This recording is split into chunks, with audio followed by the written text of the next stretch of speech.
Alright, what's up guys? My name is Zach, and today I am driving a 2025 Nissan Frontier Pro-4x. Up front is a 3.8-liter V6, and down below is a 9-speed automatic transmission. Now, I am super excited to be driving this Pro-4x Frontier because at the same time of releasing this video, I also had a Nissan Frontier SL for 7 days, and I put about 800 miles on that truck. And so we're going to be comparing and contrasting the SL to the Pro-4x. Pro-4x in Nissan's naming system is their off-road oriented vehicles. You could also get a Titan Pro-4x, as well as now an Armada Pro-4x.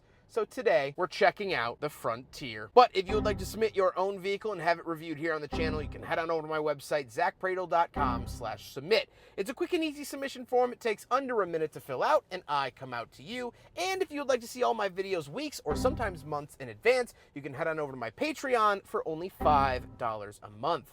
But let's get back to that 3.8-liter V6. Well, that is a huge selling point here for the Frontier because other trucks in this segment, like the Tacoma and Ranger, have now switched over to 4-cylinder turbos, and the Tacoma is now a 4-cylinder hybrid. This gives you that oomph and grunt around town that you want out of a truck. This has a really, really good power band that I really like. Now, I know the older Frontiers and older Nissan hardbodies used to have 4-cylinders, and those were great, but those were way smaller trucks. This, in the big chunky era, needs the V6, and that's what you get, and that is the star of the show when it comes to the Frontier. Like I said, paired to it is a 9-speed automatic. I like this a lot. It doesn't hunt around for gears. It's not anything too crazy. It works well on the highway as well as around town, and I like it. Last but not least, of course, the Frontier is 4-wheel drive, and we'll talk about how to select that a little bit later on. How does it feel to drive the Nissan Frontier Pro-4x? What's different than the standard SL? Well, not a whole lot. It does technically get chunkier tires, but they're really not obnoxious or annoying, and I don't notice them in my time driving the truck. That is a big, big win. The one downside of Frontiers, and this has been the biggest downside for years, is the turning radius. It has an awful turning radius. Even the previous generation had a bad turning radius, and they did not fix it for the new gen. So, unfortunately, this still has quite the bum of a turning circle. But besides that, it's good. Ride quality is a little bit harsh, but again, you are driving a truck. You're not driving a Cadillac, so that's something to be expected. With that stuff out of the way, let's talk about the interior. Well, in front of me, I have 4 physical gauges and a screen. Off to the left is my tachometer and coolant temperature, and off to the right is my speedometer and fuel.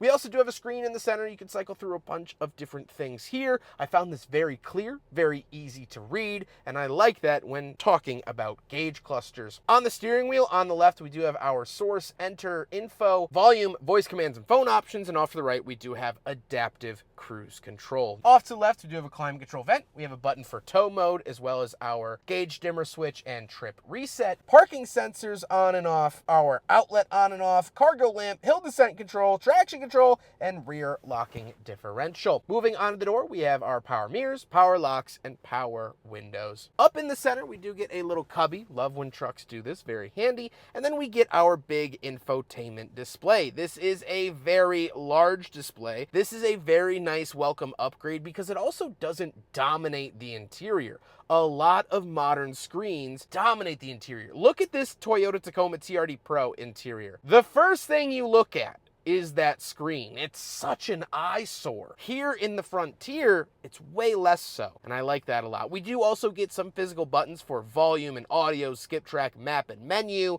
tune, and then we get this big Frontier badge. I think this is a little bit gaudy. In the standard Frontier, this is silver, but for the Pro-4x, it becomes this almost 350Z bronze orange color, which I actually like that touch, but I don't think the giant badge is necessary. Down below, we have physical climate controls. Again, where vehicles are starting to move away from physical climate controls, Nissan is embracing it, and I like that. We have our 4-wheel drive settings off to the left for 2-wheel, 4 high, and 4 low, and a 12-volt outlet to the right. right of the climate controls. We then do get our heated seat buttons, heated steering wheel, parking sensors, USB-A as well as USB-C, cubby down below, and our shifter off to the left. This is a pretty standard parts bin shifter from Nissan. Nothing really new here. However, I like it and it works well. And off to the right, we do have cup holders. So we will do a big friggin' bottle test here in the Nissan Frontier Pro-4x, and it passes just like its other siblings. We then do get a wireless charger down below, and the seats. The seats are leather. They have Pro-4x stitched into them, which I really like. That is very nice attention to detail here for the Pro-4x trim level. Makes you feel special. They've also been very comfortable, and they are heated, so they have the fixins. However, speaking of seats, we do have back seats, so let's go do a back seat review. Hey, at least this time around, I have a step on the side to get in. Well, we're in the back of the Nissan Frontier, and my camera is all wacky. There we go. It's not great. The back seats of this truck are not good. My knees are hitting the seat in front of me. I have to kind of crouch my head a little bit. I do have a wall outlet back here, which is fantastic. We also get USB-C and USB-A, and we do get a center console with 2 cup holders back here that I assume, yes, also pass the big friggin' bottle test, in case you're curious, in case everyone in the family needs a big friggin' bottle. And I just read a comment in between filming here that said, please, for the love of God, stop doing the big friggin' bottle test. So to that person, we do have a grab handle here as well as a grab handle up at the top. We have the nice leather that carries on back here, and of course these back seats do fold up. Is this where I would want to sit on a cross-country road trip? No, not quite. I'm 5'11", not a small guy. I don't fit back here all that well, but trucks in this segment tend to not have great back seats. If you want a great back seat in a truck, go up to something like this, like a Ford Lightning, if you want to pay 30 grand more. So back seats, not the strong suit of the Frontier, but let's hop into the back and take a quick look at the bed and cargo space. Right around the back of the Pro-4x Frontier, as you can see, we have this nice finish piece and a soft opening tailgate. It's not a power tailgate. It's not anything crazy. It's not, you know, having a million hard drives in it or whatever just to open up. Clean, simple, love that. Once we are back here, we do have a spray-in bed liner, something that the SL that I drove did not have. And we have a outlet back here. Absolutely love this for power tools, lights, or accessories. We also have some tie downs at either corner. You can get some clips that go in there. And overall, it's a very simple bed.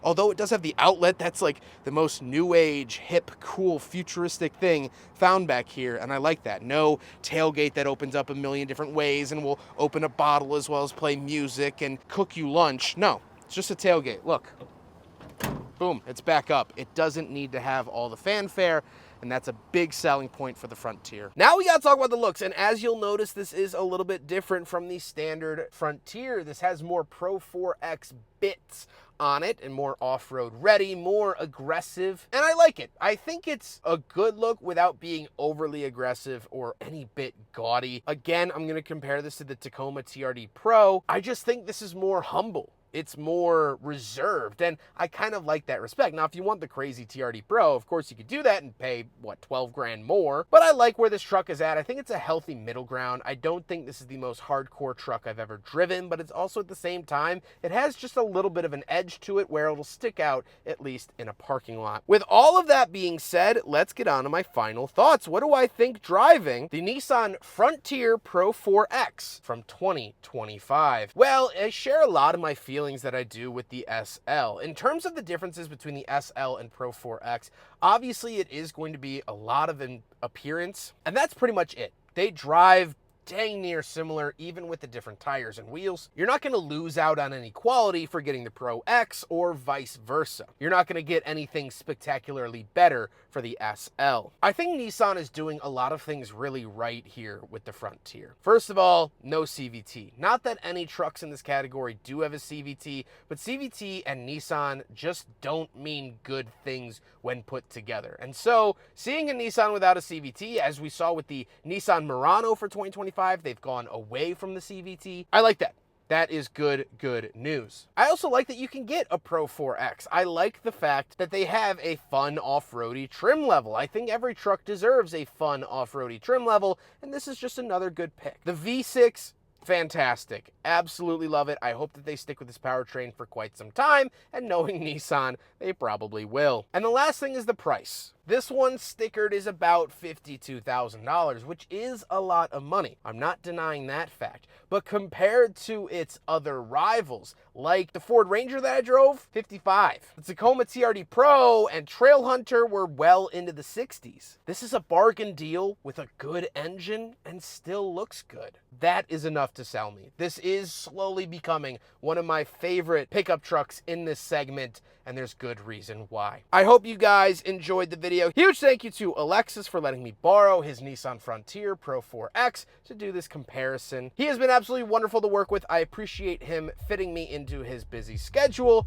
and getting me behind the wheel of a Pro-4x. But I hope you guys enjoyed the video. Don't forget to rate the video, comment on the video, and subscribe if you really liked it.